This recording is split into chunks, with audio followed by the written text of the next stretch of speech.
यत्पादाम्बुजरेणव श्रियाणां तान्निशाचार्यान् प्रणमामि मुहुर्मुहुः यदनुग्रहतो जन्तु सर्वदुःखातिगो भवेत् तमहं सर्वदा वन्दे श्रीमद्वल्लभनन्दनम् अज्ञानतिमिरान्धस्य ज्ञानाञ्जनशलाकया चक्षुरुन्मीलितं येन तस्मै श्रीगुरवे नमः नमामि हृदये शेषे लीलाक्षीराब्धिसायिनं लक्ष्मीसहस्रलीलाभि सेव्यमानं कलानिधिं चतुर्भिश्च त्रिभिस्तथा षड्भिर्विराजते योऽसौ पंचधारदये मम। એટલે જે આપણે જે ગઈકાલનો ક્લાસ હતો એમાં જે પહેલા પ્રકાર આપણે સમજ્યા હતા કે સહજતાનો ઉપાય બતાવ્યો હતો શ્રી મહાપ્રભુજીએ કે દુઃખી હોઈએ તો સહજ ઉપાય હોય એ દુઃખનું પ્રતિકાર કરવા માટે તો આપણે એ ઉપાય કરવો જોઈએ અને એવો સહજ ઉપાય ના હોય તો પ્રતિપ્રસવના રૂપમાં આપણે એ દુઃખને સહન આપણે કરી લેવું જોઈએ। પછી આપણે 8મા શ્લોકમાં ત્યાગ અને અસામર્થ્યની ભાવના એવા બે ઉપાયો બતાવ્યા છે। એટલે સ્વયં ઇન્દ્રિય કાર્યની કાય વાંગા મનસા ત્યજેત એટલે આ પંક્તિમાં ત્યાગનો ઉપાય બતાવ્યો છે કે ઇન્દ્રિયોના કાર્યને કાયા વાણી અને મનથી ત્યજી દેવું અને આવું કરવાથી દુઃખના આરંભ કરવાના નિમિત્ત આપણે જ બનીએ છીએ। એટલે આપણે જ બધા દુઃખો ઊભા કરીએ છીએ। આપણે દુઃખો ઊભા કરીએ એટલે પછી સામેથી પણ વધારે દુઃખો આવી જાય છે। એટલે અહીંયા શ્રી મહાપ્રભુજી કીધું છે કે આપણે ઇન્દ્રિયોના કાર્ય છોડી દેવું અને એવું કરવાથી આપણે દુઃખો પણ ઓછા થતા જશે કારણ કે આપણે વિષયોમાં આપની આસક્તિ ઓછી થતી જશે અને એવું કરવાથી આપનું જે દુઃખો આવતા હશે ઇન્દ્રિયો આ બધા વિષયોમાં અટેચ છે એના કારણે આપના દુઃખો પણ ઓછા થતા જશે। એટલે એ ત્યાગનો ઉપાય બતાવ્યો શ્રી મહાપ્રભુજીએ। અને આગળ સહનના ઉપાય બતાવ્યા હતા અને સહજતા અને સહનના ઉપાય બતાવ્યા હતા તો અહીંયા ત્યાગનો પણ ઉપાય બતાવ્યો છે શ્રી મહાપ્રભુજી। એટલે આપને ધૈર્યનું જે આદર્શ સ્વરૂપ છે એને મેળવવા માટે આપણે આ સહજતા સહન અને ત્યાગ આપના કેપેસિટીમાં હોય ત્યાં એવું આપણે ઇમ્પ્લિમેન્ટ આપના જીવનમાં કરવું જોઈએ। એવું નહીં કે આપણે બધું જ કરવું પડે પણ આપણાથી જેટલું બને એટલું આપણે કરવું જોઈએ। પણ પછી આ કશું પણ થતું ના હોય તો શ્રી મહાપ્રભુજીએ ચોથો ઉપાય બતાવ્યો છે કે અસામર્થ્યની ભાવના। એટલે જે સહજતા ના થઈ શકે કે સહન ના થઈ શકે ત્યાગ પણ ના થઈ શકે તો આવી અવસ્થામાં આપણે અસામર્થ્યની ભાવના તો રાખવી જોઈએ અને પોતાની જે પરિસ્થિતિ હોય એને આપણે સાચા હૃદયથી આપણે સ્વીકાર પણ કરી લેવું જોઈએ કારણ કે સ્વીકાર કરવાથી આપણું જે અહંકાર હોય એ છૂટે છે અને સ્વીકાર કરવાથી આપણું અને સ્વીકાર કરવાનું એક મોટું પગલું કહેવાય છે। એક સ્વીકાર આપણું જે અસામર્થ્યની ભાવના આપણે સ્વીકારી દઈએ તો મારાથી આવું સામર્થ્ય નથી એટલે એવો વિચાર એ જ અસામર્થ્યની ભાવના છે અને એવું કરવાથી એક મોટું પગલું કહેવાય છે એવું શ્રી મહાપ્રભુજી માને છે। અને અસામર્થ્યની ભાવના સાથે સાથે આપણે સંપૂર્ણ રીતેથી ભગવાનનો આશ્રય પણ આપણે લેવો જોઈએ। એટલે ભગવાનનો આશ્રય સહિત આપણે અસામર્થ્યની ભાવના રાખવી જોઈએ એવું સમજીતી જજો।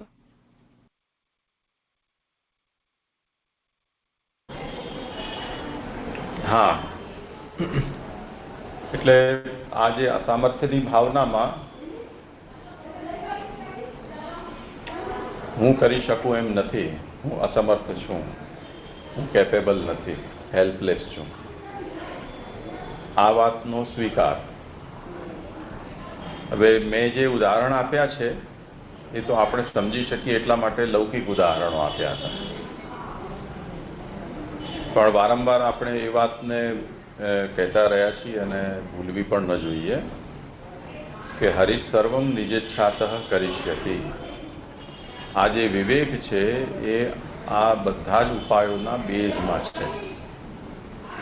એટલે ચાહે તો સહન હોય, સહનરૂપ ઉપાય હોય, ચાહે ઇન્દ્રિયના કાર્યનો ત્યાગરૂપ ઉપાય હોય, ચાહે અસામર્થ્યની ભાવના હોય, કે સૌથી પ્રથમ કહ્યું હતું અનાગ્રહ. તો આવા કોઈ પણ ઉપાય છે એ બધાના મૂળમાં, પાયામાં હરિ સર્વમ નિજેચ્છાતઃ કરિષ્યતિ આ વિચાર કે આ જે વિશ્વાસ કે શ્રદ્ધા એ બધાના મૂળમાં છે. તો એનું વિસ્મરણ કરીને અને આપણે લૌકિક દૃષ્ટિથી જો આ કોઈ ઉપાયને કરીશું તો લૌકિક ધૈર્ય કહેવાશે. અને યદિ વિવેક જાગૃત રાખી અને આ ઉપાય કરીશું તો એ શરણાગતિ કે ભક્તિનું સહાયક બનશે.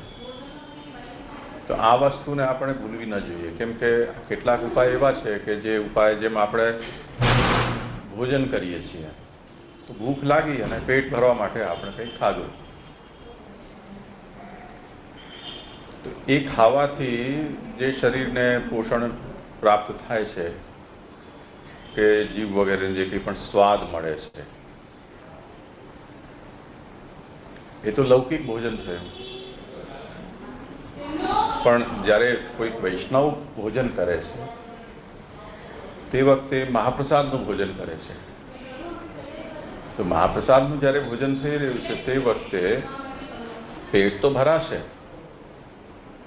સ્વાદ પણ આવશે, પણ એમાં એક એનું મહાપ્રસાદત્વ કે આ ભગવાન દ્વારા ઉપભુક્ત છે એ ભગવત સંબંધનું જે સ્મરણ છે કે ભગવાને કરેલો ભોગનો જે એમાં પ્રભાવ છે એ વૈષ્ણવતાની વૃદ્ધિ કરનારું થશે.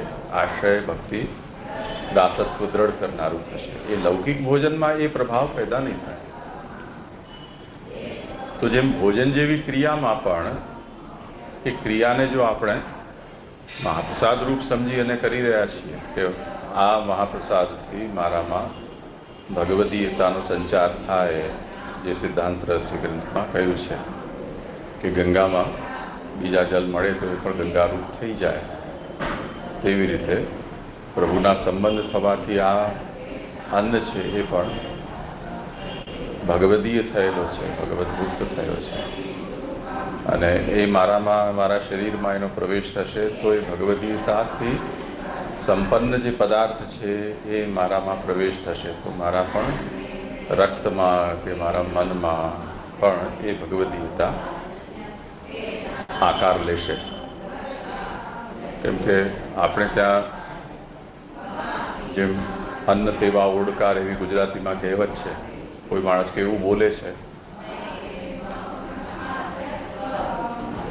તો એ કયા પ્રકારનો આહાર લેતો હશે એનો એ પ્રમાણ છે, સાબિતી છે. તો અન્ન છે એનાથી આપણું મન બને છે અને મન છે એ પછી વાણીના રૂપમાં, મનમાં જે ચાલી રહ્યું છે તે વાણીના રૂપમાં પ્રકટ થાય છે. તો વેદ પણ એમ કહે છે કે અન્નમયમ હિ સૌમ્ય મનઃ, કે આ જે મન છે એ અન્નમય છે. તો હવે એ દૃષ્ટિથી આને એ સમજવાનું છે કે લૌકિક ક્રિયા છે જે વૈષ્ણવ નથી એ પણ કરે છે અને જે વૈષ્ણવ છે એને પણ કરવાની છે, એના વગર તો ચાલી શકે એમ નથી. પણ વૈષ્ણવ છે એ લૌકિકની અંદર ભગવત સમર્પણનું અનુસંધાન કરીને કે ભગવાન દ્વારા એનો ઉપભોગ થયેલો છે એનું અનુસંધાન કરીને એમાં એક તત્વ ઉમેરે છે. તો એ જે વધારાનું તત્વ એમાં ઉમેરાયું છે એ એના અંદર ગુણાધાન કરે અને એ ગુણાધાન છે એ ભગવદીયતાની સિદ્ધિ. તો આપણે જે વિવેકમાં કહો ચાહે તો ધૈર્યના લક્ષણ પછી જે ઉપાયો છે મહાપ્રભુએ બતાવ્યા એમાં જે પણ ઉદાહરણો લીધા છે એ આપણે ઉદાહરણ લૌકિક લીધા. કોઈ બીમારનું લીધું કે વાંદરીના બચ્ચાનું, બિલાડીના બચ્ચાનું હોય કે સ્કૂલનું કે ભણવા કરવાનું વગેરે વગેરે. આ બધા ઉદાહરણ લૌકિક છે, એ સમજવા માટે છે કે હઠ કોને કહેવાય, આગ્રહ અનાગ્રહ કોને કહેવાય, પ્રાર્થના કે અપ્રાર્થના કોને કહેવાય, સહન કોને કહેવાય, સામર્થ્ય ભાવના કોને કહેવાય. કેટલાક આપણે એમાં પૌરાણિક ભક્તિમાર્ગી ઉદાહરણો પણ લીધા હતા, પાંડવો વગેરેના, કે જેમને પ્રભુનો આશ્રય સિદ્ધ હતો. પણ અવતાર કાળના એ બધા ઉદાહરણો હતા. અને વાર્તા સાહિત્યમાંથી પણ આપણે કેટલાક ઉદાહરણો લીધા કે જે અનવતારકાલીન હતા. જેમ સંતદાસ ચોપડા છે એમનું આપણે જોયું હતું તે રીતે. તો એ બધા ઉદાહરણોમાં મૂળ વાત જે નથી ભૂલવાની એ છે કે પ્રાર્થના કરો ચાહે ન કરો, હરિસ્તરો નિજેચ્છા કરી શકી, આનું વિસ્મરણ ન થવું. અભિમાન થાય તો શું, અભિમાન ન કરો તોય શું, પણ હરિસ્તરો નિજેચ્છા કરી શકીનું વિસ્મરણ ન થવું. તે જ રીતે હઠ કે આગ્રહના સંબંધમાં પણ તે જ રીતે સહન કે અનાગ્રહના વિષયમાં કે ઇન્દ્રિયના કાર્યના ત્યાગના વિષયમાં કોઈ ચાહે તો અસામર્થ્ય ભાવના હોય, એમાં પણ હરિસ્તરમ નિજેચ્છા કરી શકીનું વિસ્મરણ ન થવું જોઈએ. તો એ વિવેક અને ધૈર્ય ભેગા થઈ અને આશ્રયને સિદ્ધ કરવામાં સહાયક બનશે. પણ જો કેવલ એને લૌકિક દૃષ્ટિથી આ કરશો તો લૌકિક વિવેક ધૈર્ય દ્રઢ થશે, એ વિફલ તો નહીં જાય. કેમ કે આ ઉપાયો એવા છે કે જે ભગવાનનો કે અલૌકિક અનુસંધાન ન રાખીને લૌકિક રીતથી કરશો તો પણ પોતાનું પરિણામ આપશે, પણ લૌકિક આપશે. જેમ આપણે ભોજનના ઉદાહરણમાં જોયું કે તમે ગમે ત્યાં કંઈ પણ ખાઓ તો તમારા પેટમાં જશે તો એનો કંઈક ને કંઈક તો ગુણકારી હશે, તો એનો પ્રભાવ પડશે, ભૂખ મળશે, એમાંના જે તત્વો છે એ તમને પોષણ આપશે. પણ એનાથી અલૌકિકતા કે ભગવદીયતા એની સિદ્ધિ નહીં થાય. એવી રીતે વિવેક અને ધૈર્યના જે ઉપાયો બતાવ્યા છે એમાં પણ આ જ સિદ્ધાંત સમજવાનો છે. તો આ વારંવાર હું એટલા માટે કહી રહ્યો છું કે આ જ્યારે આપણે માઇક્રો લેવલ પર એક એક વિષયને વિચારતા હોઈએ તે વખતે એના બેઝમાં જે વિવેક છે એ ભૂલી જતા હોઈએ છીએ. તો એ ભૂલવું નહીં જોઈએ, એટલા માટે આ હું ફરીથી કહી રહ્યો છું. તો સ્વસ્યા સામર્થ્ય ભાવના, એના પછી હવે ભક્તિ સમજમાં આવ્યું? અર્પણ તને પણ આવ્યું? બંધ કરી દે. હા, શું સમજાયું અર્પણ તને?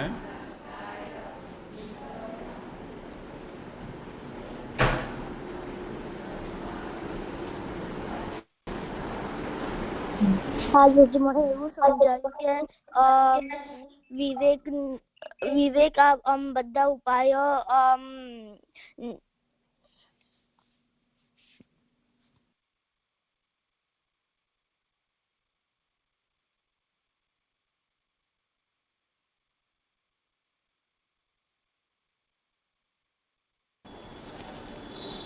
અર્પણ બોલી નથી રહ્યો.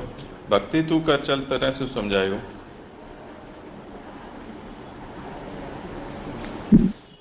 મને એવું સમજાયું કે અહીંયા એમ કહે છે કે જે આપણે ધૈર્ય છે એ સહન કરી શકીએ કે ના કરી શકીએ, આપણે વિવેક જાળવવો જ જોઈએ.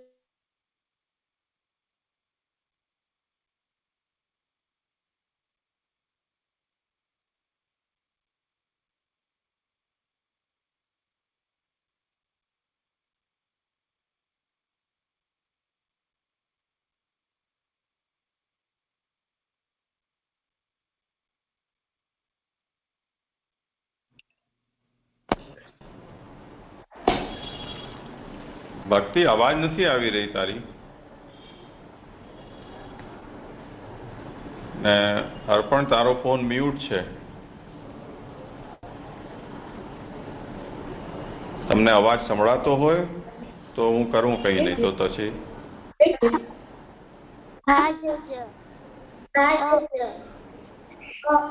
અવાજ આવે છે હા આવે છે ને. તો મને એવું સમજાયું કે વિવેક એ બધા ઉપાયો કે વિષયનો એ બેસ્ટ છે, એટલે આપણે વિવેક જાળવવું જોઈએ. મને એવી સમજણ પડી છે. હા સાચી વાત છે. ઓર ભક્તિ તને કંઈ કહેવાનું છે કે બોલી લીધું?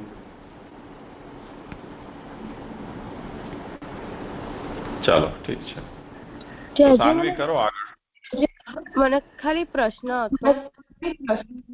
હા કે જે અસામર્થ્યની ભાવના છે, તો એ આ 4 ઉપાયો જે સહજતા કે જે સહન ને ત્યાગ છે એ થાય તો પણ એ અસામર્થ્યની ભાવના તો રાખવી જોઈએ ને જજ. હા એ વિચાર કરો, તમને શું લાગે છે?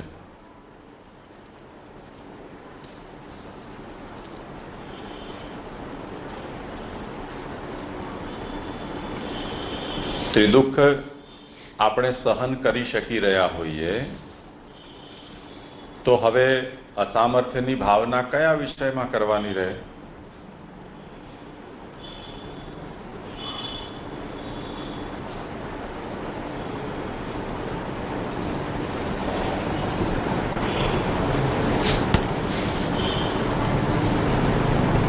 સાનવી? હા જજ. હા જજ, ખાલી અવાજ બહુ બ્રેક થાય છે જજ. એટલે મેં એમ કહ્યું કે જો ત્રણેય દુઃખો આપણે સહન કરી શકી રહ્યા છીએ, જે ધૈર્યના આદર્શ લક્ષણના રૂપમાં કહેલા છે, તો પછી અસામર્થ્યની ભાવના કયા વિષયમાં કરવાની રહે?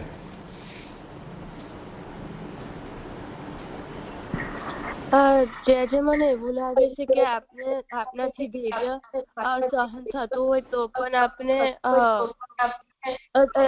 આપનાથી ધૈર્ય રખાતું હોય ને દુઃખો પણ આપણે સહન કરી શકીએ, તો એમાં આપણે એવી અસામર્થ્યની ભાવના રાખી કે હજુ આપણે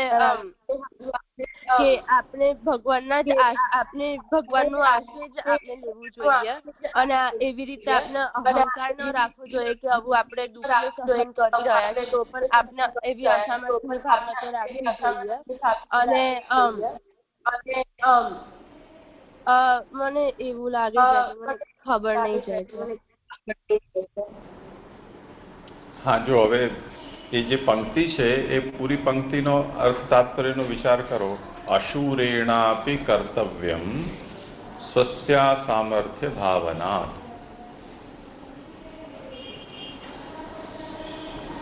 આવી પૂરી પંક્તિ છે, એનો અર્થ વાંચ.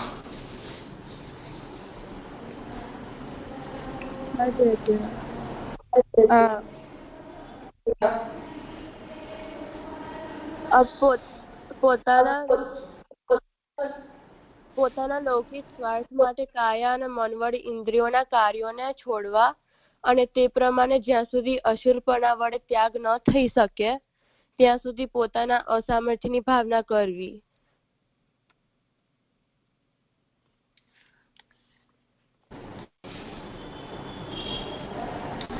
તો શું મતલબ થયો આનો? અહીંયા અશુરેણાપી કર્તવ્યમ એટલે અહીંયા જયારે અસામર્થ્યની ભાવના અવસ્થા આપની હોય કે આપણે કશું કરી ના શકીએ, તો એ અવસ્થામાં આપણે અસામર્થ્યની ભાવના કરવી કે આ મારાથી થતું નથી, એટલે કશું થતું ના હોય તો એનો આપણે સ્વીકાર કરી લેવું જોઈએ. અને એવું અને એ અસામર્થ્યની ભાવના આપણે મન, કાયા અને વાણી દ્વારા આપણે કરવી જોઈએ. નહીં એવું નથી. સ્વયં ઇન્દ્રિય કાર્યાણી કાયવાન મનસા ત્યજેત, આ મુખ્ય સિદ્ધાંત કયો. ધૈર્યને જો સિદ્ધ કરવું હોય તો એનો ઉપાય શું? તો સૌથી પ્રથમ ઉપાય એ કહ્યો કે યદૃચ્છાથી જો પ્રતિકાર સિદ્ધ થઈ જતો હોય તો દુઃખી થવાનો આગ્રહ ન રાખવો. આ એક વાત થઈ. એના પછીનું શું છે? શું છે? હા, ભાર્યાદીનામ તથાન્યેષામ અસતશ્ચાક્રમમ સહેત. હવે જે યદૃચ્છાથી પ્રતિકાર સિદ્ધ નથી થઈ રહ્યો, કેમ કે જેમના તરફથી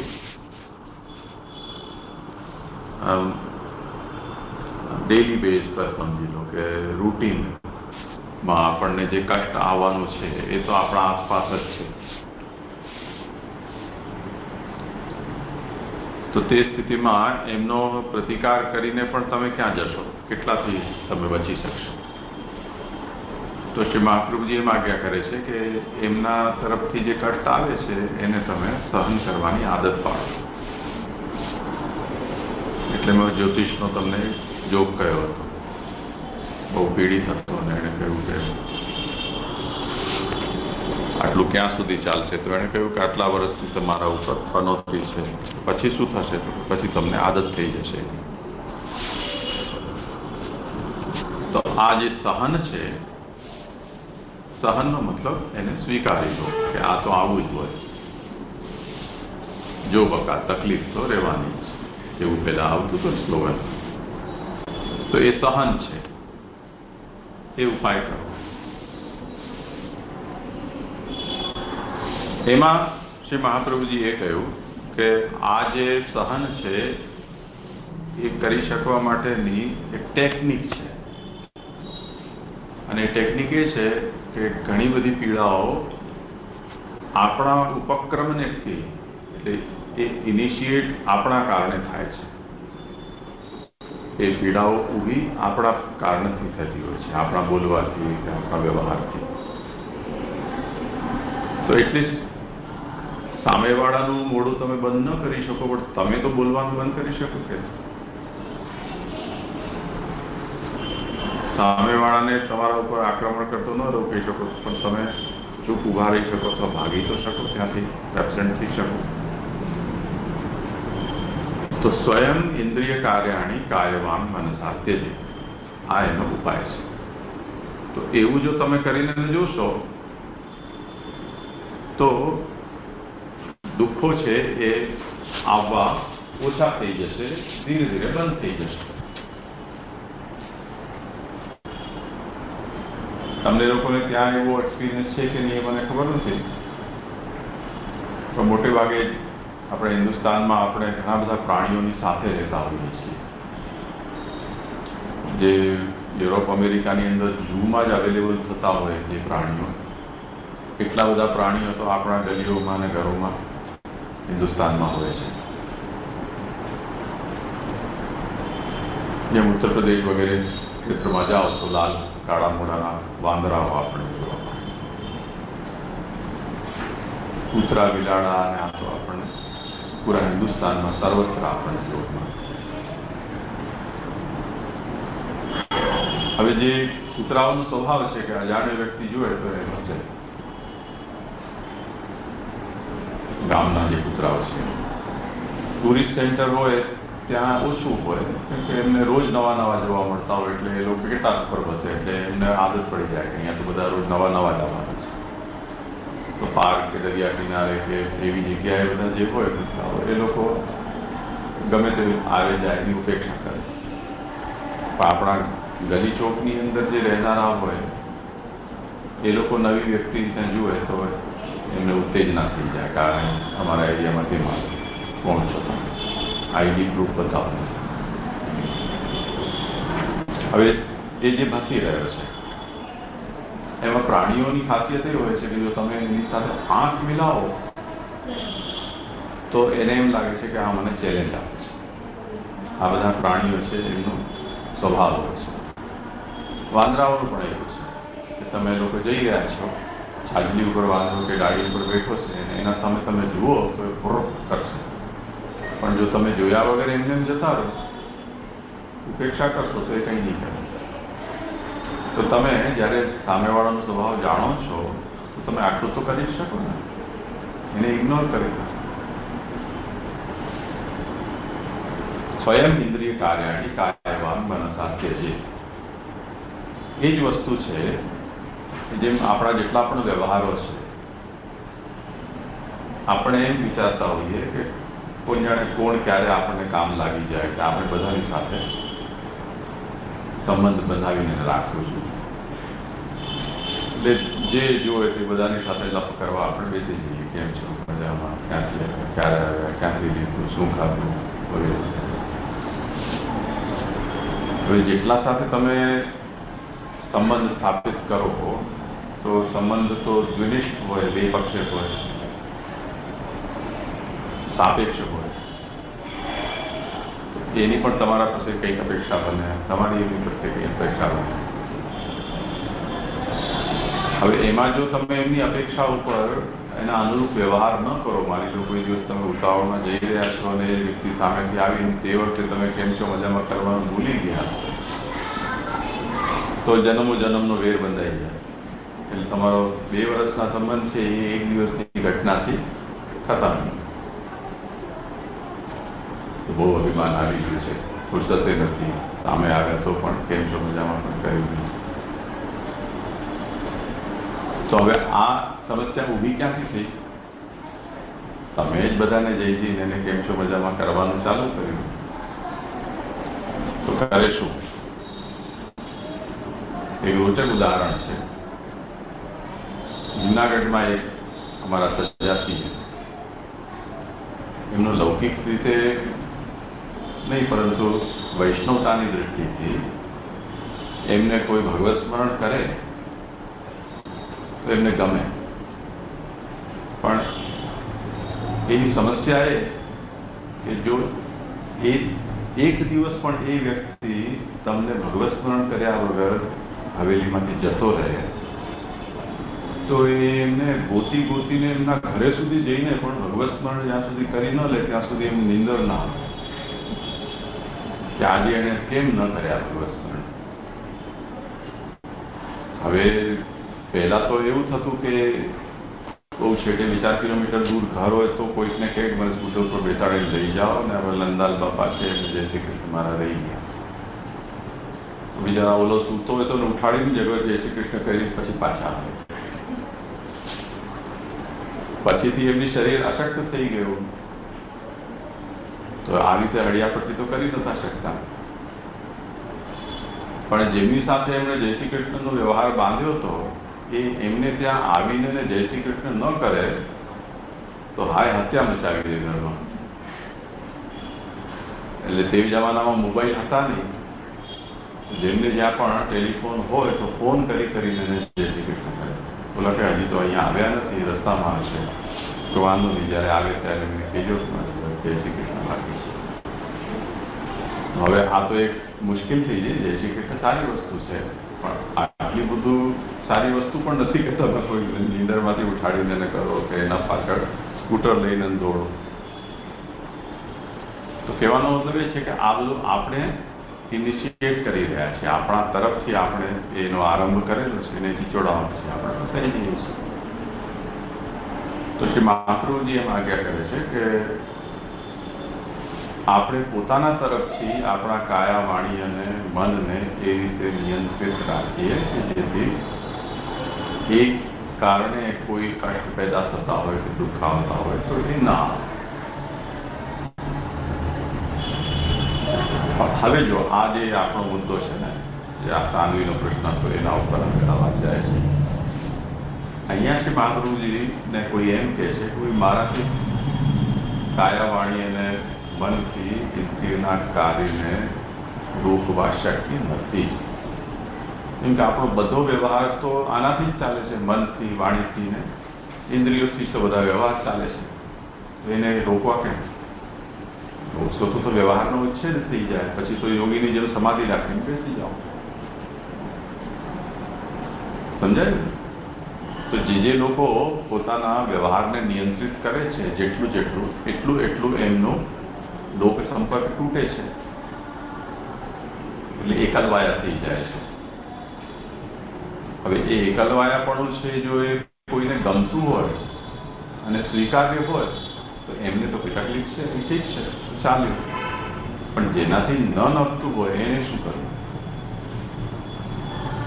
તો શ્રી મહાપ્રભુજીને અહીંયા આજે બે પંક્તિ છે એના વચ્ચે એક પ્રશ્ન છે કે સ્વયં ઇન્દ્રિય કાર્યાણી કાયવાન મનસા ત્યજે, એમ તો કહ્યું, પણ જો હું ન છોડી શકું ઇન્દ્રિયના કાર્યને તો મારે શું કરવું? તો અશુરેણાપી કર્તવ્યમ સ્વસ્યા સામર્થ્ય ભાવના. આવું કરવા જો તમે શક્તિમાન ન હો, આવું કરવા મતલબ ઇન્દ્રિયના કાર્યોને છોડવા તમે શક્તિમાન ન હો, તો હું નથી કરી શકતો એવું તમે એક્સેપ્ટ તો કરો. જે કરવાનું છે કે કરવું જોઈએ એ હું કરી શકવા સમર્થ નથી. આ વાતને તમે સ્વીકારી.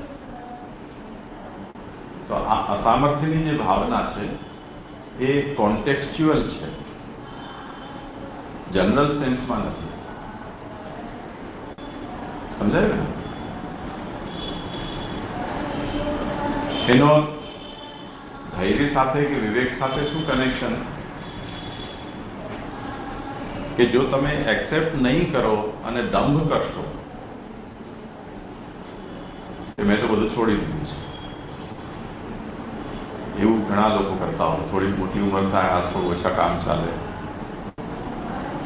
તો અમે તો હવે બધું લૌકિકમાં જવાનું છોડી દીધું છે, અમે તો બધો વ્યવહાર છોડી દીધું છે, બધા છોકરાઓ સંભાળે છે.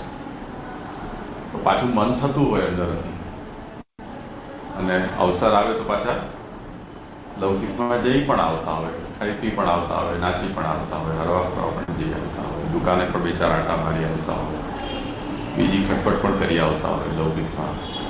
તો એ બધું છૂટતું નથી. પણ દંભ આપણે એ વાત ન કરી કે મેં બધું છોડી દીધું છે, ઉંમર થઈ હવે કેટલા દિવસ જોવાના, આમ તેમ કરી. તો સ્વયં ઇન્દ્રિય કાર્યાણી કાયવાન મનસા ત્યજે, એ તમે શરીર તમારો જવાબ દઈ ગયું છે, પણ મન હજી તમારો જવાબ આપ્યો નથી. એટલે વાણીથી કેવલ આપણે એ વાતનો દંભ કરી રહ્યા છીએ કે મેં બધું છોડી દીધું છે. ત્યાં સુધી પ્રભુનો ત્યાં દખલ નહીં જાય. જ્યાં સુધી આવો દંભ હશે ત્યાં સુધી પ્રભુ ત્યાં દખલ નહીં કરે. ઠીક છે, શરીર નથી ચાલતું, મનથી તો તું બધામાં રચેલા પચેલા છો જ તમે, તો છો તો પછી મારે શું કામ હાથ નાખવો તમારા વ્યવહારમાં? પણ સ્વસ્યા સામર્થ્ય ભાવના, જો પોતે પોતાના અસામર્થ્યને સ્વીકારી લે તો પછી હવે સચ્ચાઈની વાત આવી ગઈ, એનું હૃદય સાફ છે, તો પછી હરિ સર્વમની જે છાતા કરી શકે, ત્યારે પ્રભુ પોતે એમાં દખલ આપશે. ત્યાં સુધી પ્રભુ દખલ નહીં આપે. તો પ્રભુ એના ઇન્દ્રિયના કાર્યોનો ત્યાગ પણ જો ચાહશે તો કરાવશે, એવું સામર્થ્ય એને પ્રદાન કરશે. એવું સહન કરવાનું સામર્થ્ય પણ પ્રભુ એને પ્રદાન કરશે. તે જ રીતે યદૃચ્છાથી એના કષ્ટનો પરિહાર પણ પ્રભુ કરશે. જેમ દ્રૌપદીજી એને દુશાસને લજ્જિત કર્યા તો ભગવાન એમના ચીર પૂર્યા, દુર્વાસા આવ્યા, દ્રૌપદીજીનું સમાધાન પણ ભગવાને કર્યું. એ બધા ઉદાહરણમાં આપણે જોઈએ છીએ કે ભગવાન છે એ એમના બધા કષ્ટો છે એમને પોતાના ઉપર લઈ લીધા છે. એટલે કુંતીજી જે વખતે ભગવાન પાછા ઇન્દ્રપ્રસ્થથી દ્વારકા પધારવા માટેની આજ્ઞા લેવા માટે ગયા કુંતીજી પાસે, તે વખતે કુંતીજીએ ભગવાનને એવી વિનંતી કરી કે અમે જ્યારે જ્યારે પણ રાજી ખુશીમાં હોઈએ છીએ, કોઈ તકલીફ નથી હોતી, ત્યારે ત્યારે આપ અમારાથી દૂર થઈ જાઓ છો. જ્યારે જ્યારે કષ્ટ હોય છે ત્યારે આપ અમારી પાસે રહો છો. તો હું એ જ પ્રાર્થના કરું છું કે અમારા ઉપર દિવસ રાત મુસીબતો આવતી જ રહે, આવતી જ રહે, આવતી જ રહે, કે જેથી આપ અમારી પાસે રહો. મુસીબતથી અમને કોઈ પ્રેમ છે એવું નથી, પરંતુ કેમ કે મુસીબતમાં જ આપ અમારી પાસે રહો છો એટલે અમે એમ ઈચ્છીએ કે અમે હંમેશા તકલીફમાં જઈએ. તો એ વાત અહીંયા ધૈર્યના અંદર આપણે અહીંયા સમજવાની છે કે હરિસરોવરની જે છાપે કરીશું. સાનવીએ આ તારા પ્રશ્નનો ઉત્તર સમજાયો તને? હા સમજાયો. એટલે મને એવી સમજણ પડી કે અહીંયા જે સહન છે એનો મતલબ થાય છે કે સ્વીકાર. તો આપને જે આપની આપણે એવો સ્વીકાર કરી લેવો જોઈએ કે આપણાથી આવું આપણા ઇન્દ્રિયોના જે કાર્યો છે કાયા વાણી અને મનથી ત્યજી દેવાનું છે આપણાથી શક્ય નથી બનતું. એટલે આપણે એવું પોતાના રીતથી આપણે સ્વીકાર કરી લેવું જોઈએ. અને આજે શ્લોકનું જે છેલ્લી પંક્તિ છે એમાં આપણે સમજણ પડે કે આપણે જ આ દુઃખને ઊભું કરીએ છીએ. આપણે જ એને આપણા તરફથી જ ઇનિશિએટ થઈ રહ્યું છે. એટલે આપણે અહીંયાથી મહાપ્રભુ કે આપણે આ કાયા મન દ્વારા આપણે ઇન્દ્રિયોના કાર્ય આપણે છોડી દેવા જોઈએ. કારણ કે આપણે આ કાયા વાણી અને મન દ્વારા જ આ બધા દુઃખોને આપણે ઇનિશિએટ કરીએ છીએ. પણ આપણે એને કંટ્રોલ આપના તરફથી આપણે કરી દઈએ અને ઇન્દ્રિયોના કાર્ય આપણે છોડી દઈએ તો આપણાથી આવા આપના દુઃખો પણ સાથે સાથે ઓછા થતા જશે. પણ અહીંયા જે પ્રશ્ન એવો થાય કે આપણે આવું કરી ના શકીએ તો શું કરવું? કારણ કે ઇન્દ્રિયોના કાર્ય આપણે છોડી જ ના શકીએ અને આપણે બધા સંબંધોમાં આપણે વ્યવહારમાં આપણે બહુ ઇન્વોલ્વ હોઈએ તો આપણે શું કરવું? આ બધા ઉપાયો આગળના ના થઈ શકે તો. એટલે પછી અહીંયા શ્રી મહાપ્રભુજી કહે છે કે અશુરેનાપી કર્તવ્યમ, કે આપણે એવી પરિસ્થિતિમાં આપણે અસામર્થ્યની ભાવના કરી જોઈએ. એટલે અહીંયા આ જનરલ સેન્સમાં અહીંયા શ્રી મહાપ્રભુજી નથી કહેતા, પણ અહીંયા કોન્ટેક્સ્ચ્યુઅલ રીતે આપણે અહીંયા શ્રી મહાપ્રભુજી આજ્ઞા કરી રહ્યા છે કે આપણે અસામર્થ્યની ભાવના કરી લેવી, કે આપણે એવું સ્વીકાર કરી લેવો, એવું જે સચ છે એને આપણે એક્સેપ્ટ કરી લેવું. અને એટલે અને અહીંયા જે ઇન્દ્રિયોના કાર્ય ખાલી ઇન્દ્રિયોના કાર્યને છોડી લેવું ખાલી આપણે વાણી અને કાયા દ્વારા જ આપણે ના કરી શકીએ. મનથી પણ આપણે એને ત્યજી દેવું જોઈએ. એટલે આપણું મન હજુ એ વ્યવહારોમાં આપણે એ મનથી આપણે આસક્ત હોઈએ હજુ તો એને આપણે કહી ના શકીએ કે આપણે ઇન્દ્રિયોના કાર્ય આપણે છોડી લીધા. આપણે કાયા વાણી અને મન આ ત્રણેય દ્વારા આપણે કરવું જોઈએ. અને ના થાય તો આપણે અસામર્થ્યની ભાવના આપણે કરી લેવી જોઈએ. કારણ કે આપણે સ્વીકાર કરી લઈએ, એક્સેપ્ટ કરી લઈએ તો ભગવાન પોતે જ એમના દ્વારા જે સહન કરવાનું જે શક્તિ છે કે જે સામર્થ્ય છે ભગવાન પોતે જ પ્રદાન કરશે. એટલે આપણાથી ના થાય તો એવી ભાવના આપણે કરી લેવી, એવું સમજણ પડી જાય છે. હા, સારું. હો અર્પણ, તને કંઈ કહેવું છે? ભક્તિ, તને કંઈ પૂછવું કેવું છે?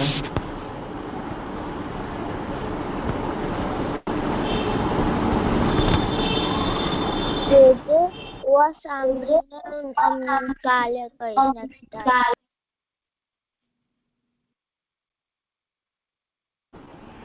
અચ્છા, કઈ વાંધો નહીં. હો હા, હવે શું વિષય રહ્યો આપણો? શું છે બોલો? હા, બસ હવે તો સમાપન છે ને. ચલો ભક્તિ કરો, સમાપન. અશક્યે હરિરેવાસ્તિ સર્વમ આશ્રયતો ભવે એતત્ સહનમ અત્રોક્તમ.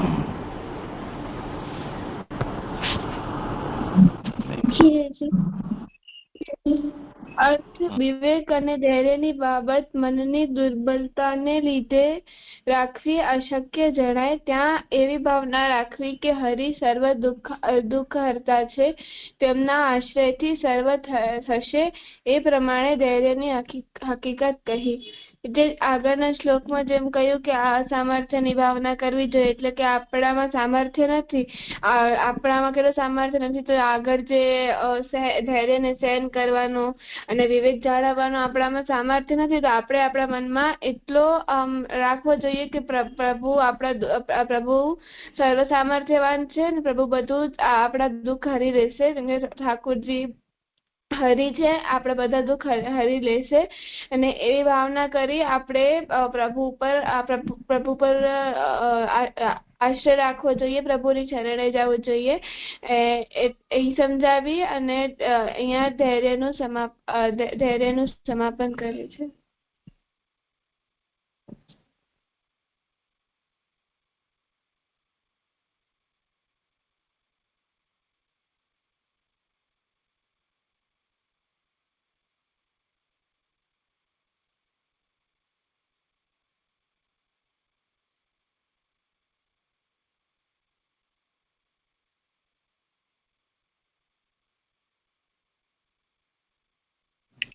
જે આપનો અવાજ નથી આવતો.